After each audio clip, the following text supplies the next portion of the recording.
¿Estamos? Ok.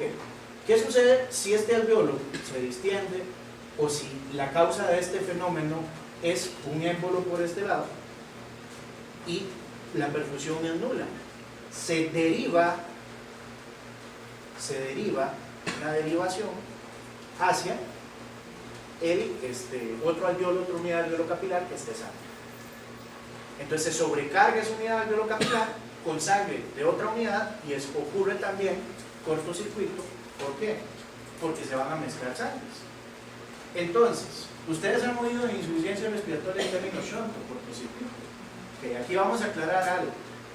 Usualmente el término shunt o cortocircuito se utiliza para la máxima expresión de este fenómeno. La máxima expresión de este fenómeno se llama derivación o admisión venosa, le dicen algunos. Okay, no importa. Eso es porque en la práctica se utiliza así la terminología. Pero fisiológicamente ambos fenómenos, aunque solo a este se le llame cortocircuito, tienen cortocircuito. El cortocircuito no es nada más que la mezcla de sangre oxigenada con sangre no oxigenada. Entonces ambos fenómenos lo tienen. O sea, a este se le da el nombre propio. Ok, muy bien. Esto que nosotros vemos acá, y lo podemos calcular con la gasometría sanguínea, es la diferencia alveolo arterial de oxígeno. Normalmente de 5 a 10, esto puede variar con la edad, pero nosotros participamos un poquito acá, de 5 a 10. Nosotros dejamos este rango habitualmente. Ahora, ¿qué es esto?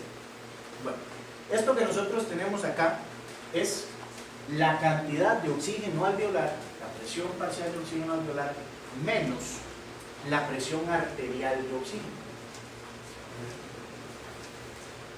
Entonces aquí viene otra pregunta que me gusta hacer siempre. Si la presión alveolar de oxígeno es de 100 milímetros de mercurio, imaginen el alveolo, imaginen el capilar. Aquí hay 100 milímetros de mercurio y cuando la sangre pasa al alveolo deberían pasar 100 milímetros de mercurio, ¿cierto? ¿No? Entonces uno diría, 100 milímetros de mercurio menos 100 milímetros de mercurio, ¿cuánto da? 0. ¿Por qué no es 0?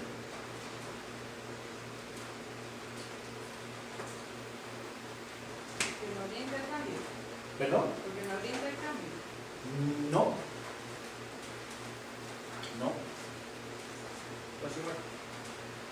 Ok, podría ser, exactamente.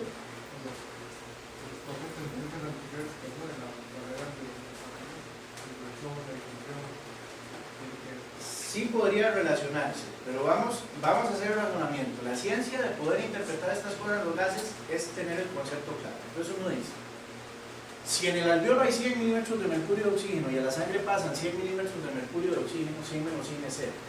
¿Qué hace que no sea 0? ¿Qué generó que en esa sangre ya haya sangre desoxigenada? Esto significa que fisiológicamente hay cortocircuito, porque sangre desoxigenada llegó a la sangre arterial, que debería ser la sangre oxigenada. Entonces, ¿qué nos explica eso? Bueno, si ustedes recuerdan, la primera cosa que nos va a explicar esto es esto sería real si nosotros tomáramos los gases en los capilares pulmonares directamente. Ahí sí sería 100 menos 100. Pero nosotros, ¿dónde estamos tomando los gases? Aquí, aquí o aquí. Ya pasó del pulmón.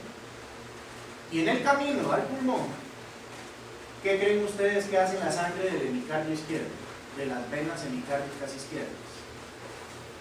La sangre de las venas del miocardio izquierdo va al ventrículo izquierdo. Ya eso genera el primer cortocircuito, ya está entrando sangre venosa en la sangre arterial. Y segundo, ¿se acuerdan de eso? Que lo vimos en la primera clase, la zona de hueso.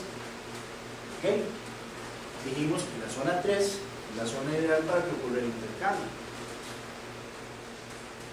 Pero resulta que esta zona no intercambia.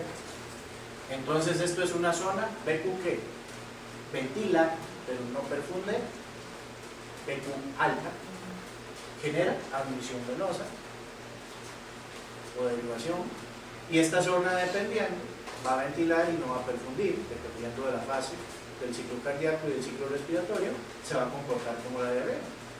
Entonces, estos fenómenos, estas zonas de West que fisiológicamente suceden en el pulmón, también generan cortocircuito. Y este es el responsable de que este valor no sea 0, sino que sea 5 a 10 milímetros de mercurio, y con la edad va subiendo un poquito más. ¿Queda claro ese concepto? ¿Va quedando claro? Ahora viene lo otro que tenemos que entender. Y la presión parcial de oxígeno alveolar. Entonces aparece la ecuación del gas alveolar, que nos va a permitir calcular eso.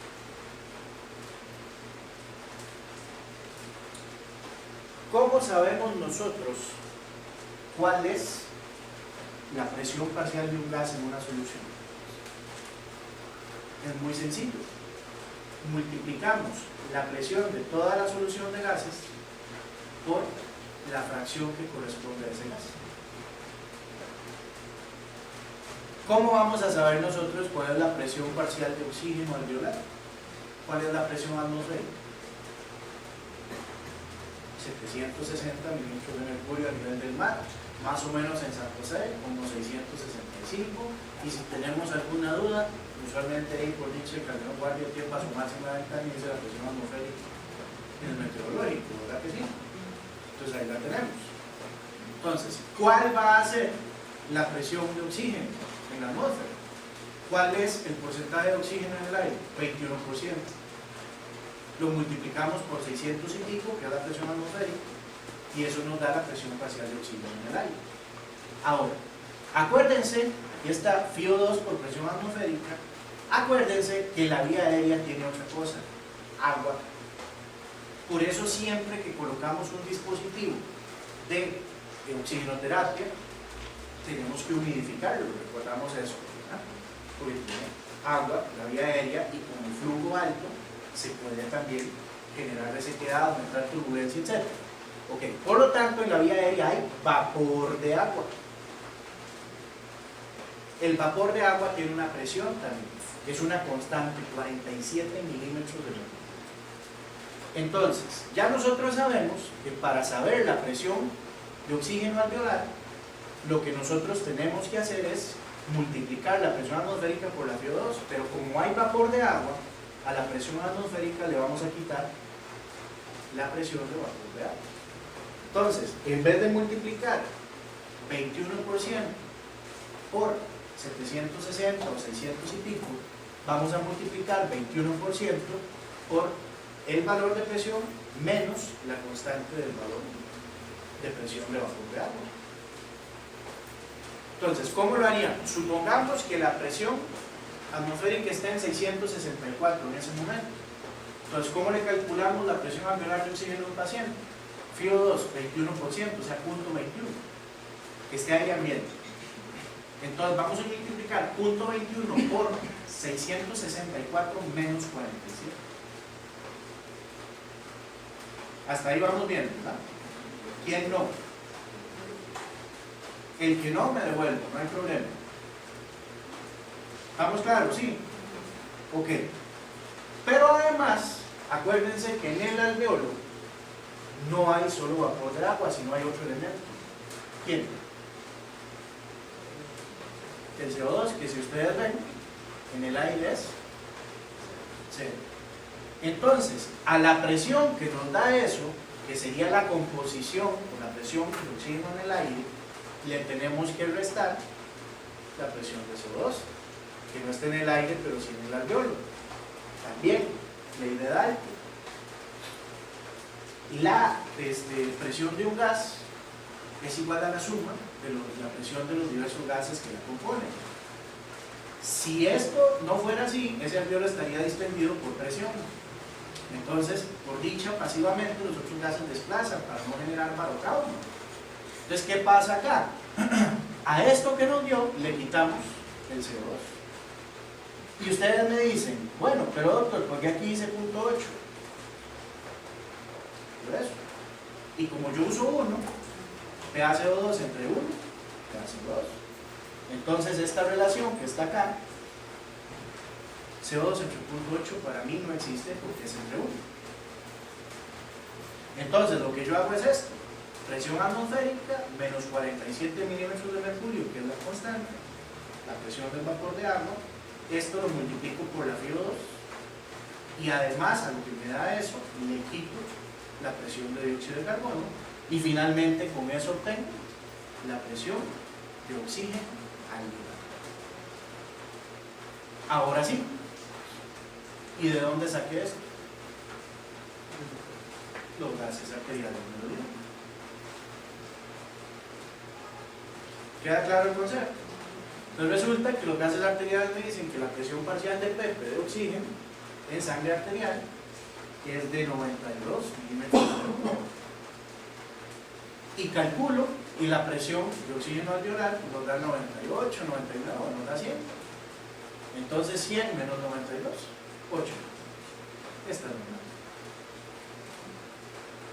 Hay un cortocircuito fisiológico que ya nosotros dijimos. ¿Y qué sucede si este valor aumenta? Ya no hay cortocircuito fisiológico. Ya hay una condición patológica que está haciendo que la sangre venosa se mezcle con la sangre oxigenada. Entonces ya nosotros tenemos que entender que si la relación el gradiente alveolo-arterial de oxígeno se ensancha, está ocurriendo un fenómeno patológico. Esto es más o menos para que ustedes vean FiO2 y qué presiones de oxígeno alveolar más o menos nos dan. 100% nos da alrededor de 673 y otras variables que nosotros derivamos. Esta tal vez no sea tan familiar para ustedes, pero esta sí es bastante familiar, porque hasta el 2012 hablábamos de lesión pulmonar aguda y distrés respiratorio, que eso se eliminó por una razón muy sencilla. ¿Qué es peor, el distrés respiratorio o la lesión pulmonar aguda? Las dos eran igual de malas, entonces no tenía sentido hacer la distinción. Ahora nosotros sabemos que con una PaO2, FiO2 menor a 300 indica que ya existe lesión pulmonar aguda o distrés respiratorio. Ya, con solo eso existe un edema pulmonar no cardiogénico. Y eso va a generar entonces un trastorno de la difusión que nos está diciendo no está difundiendo adecuadamente, hay cortocircuito. Si a este paciente le hacemos un cálculo del gradiente alveolo-arterial, este paciente va a tener ese gradiente alveolo-arterial ensanchado. ¿Ven? Bueno, esto es importante, ¿verdad? Ustedes saben. Entonces a este le dijeron a X, y dijo aquí está. Muy bien. Sigamos por ahí.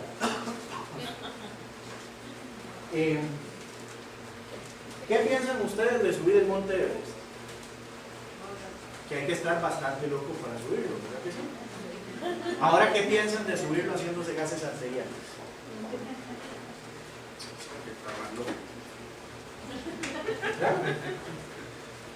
Ustedes saben lo que es subir 8.400 metros de altura y si son toque. Tengo que tomar menos gases. Bueno, ok. Ustedes saben que conforme vamos subiendo la presión parcial de oxígeno, ¿qué le sucede? ¿Aumenta o disminuye? La presión atmosférica aumenta o disminuye. A mayor altura hay más o menos presión. Hay menos presión. Claro que sí. Entonces, esto es importante. ¿Por qué? Porque al haber menos presión, ¿qué le va a pasar al oxígeno alveolar? Se va a reducir.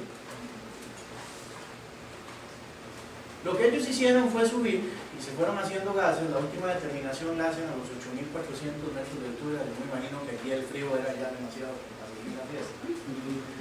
Y resulta que aparte de edema del pulmón, como le sucede al casi ahorcado, ustedes han visto que el casi ahorcado, por el vacío que genera, hace edema del pulmón por extravasación.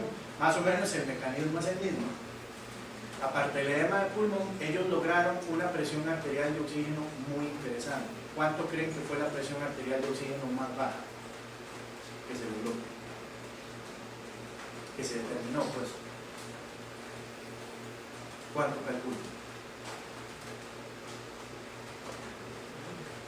30. Alientico, y verá que es el que más cerca ha estado siempre que tenemos. Fue menor incluso. 20. No, tanto no. No, anduvo con 26, por ahí anduvo. Pero no hicieron menos, 23. Ok. Entonces uno dice, bueno, ¿por qué es esto? Porque si ustedes recuerdan, esta es la curva de disociación de la hemoglobina.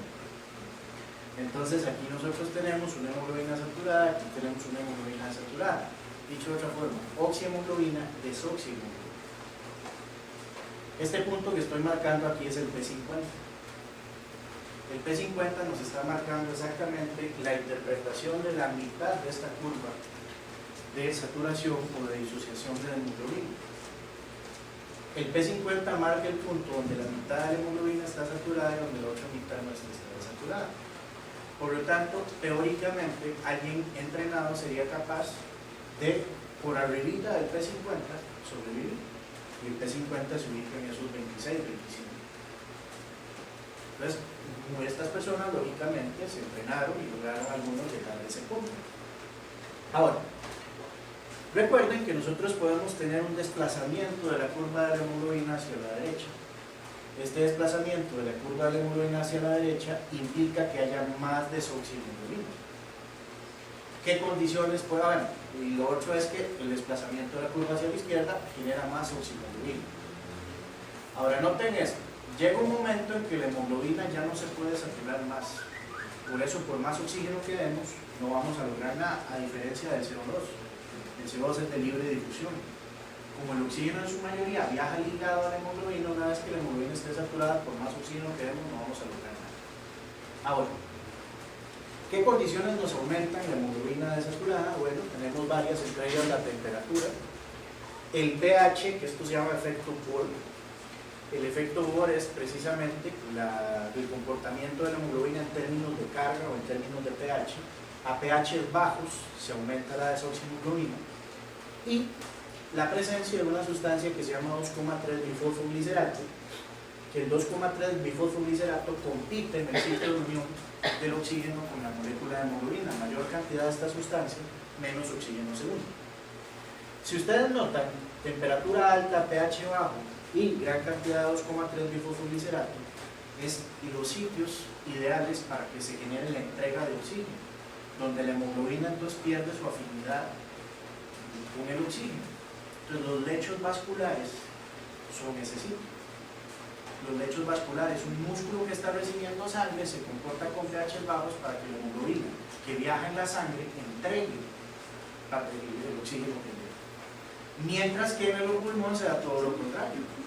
En el pulmón esta situación cambia y tenemos, por ejemplo, una disociación de la curva hacia la izquierda. Entonces aquí tenemos una caída en la temperatura, el pH alto y menos 2,3-bifosfoglicerato. Ok, ahora, ¿cómo saber cuánto oxígeno lleva la sangre? Ok, vean acá, tenemos el contenido arterial de oxígeno. Esta fórmula suena un poco espesa, pero tiene mucho sentido cuando uno la analiza. Nosotros sabemos que cada gramo de hemoglobina es capaz de transportar 1.34 cc de oxígeno. Pero nosotros también sabemos que no toda la hemoglobina está saturada al 100%. Por lo tanto, ¿cómo vamos a saber cuánto oxígeno tiene la sangre arterial? Vamos a multiplicar 1.34 por la hemoglobina que nos dicen los gases arteriales o el hemograma. Bueno, en ese caso sería venoso, ¿no? Los gases arteriales. Y lo vamos a multiplicar por la saturación que tiene el paciente. Y este 0,00031,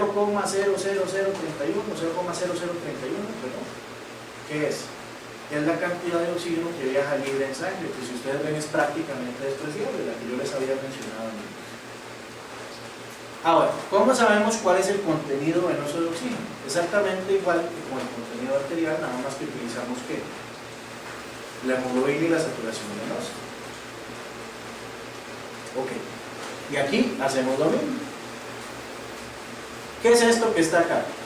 La diferencia arterio-venosa de oxígeno.